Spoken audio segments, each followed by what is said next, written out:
పరిశుద్ధ లేఖన భాగంలో నుండి కీర్తన గ్రంథము 119వ అధ్యాయము 104వ వచనాన్ని మనం చదివితే, నీ ఉపదేశముల వలన నాకు వివేకము కలిగెను, తప్పు మార్గములన్నీ నాకు అసహ్యములాయను అనేటువంటి మాట అక్కడ రాయబడింది. పిల్లలు, ఉపదేశము ఎప్పుడైతే మనం వింటామో ఆ ఉపదేశము హృదయపూర్వకంగా మనము అంగీకరిస్తాము.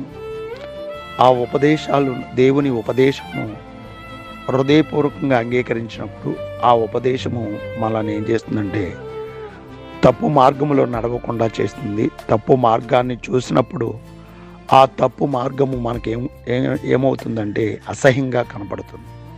అందుకనే భక్తుడు మాట్లాడుతూ, నీ ఉపదేశం వలన నాకు వివేకము కలిగేను. వివేకం అంటే ఉపదేశం వింటే ఏం కలగాలంటే వివేకము కలగాలి.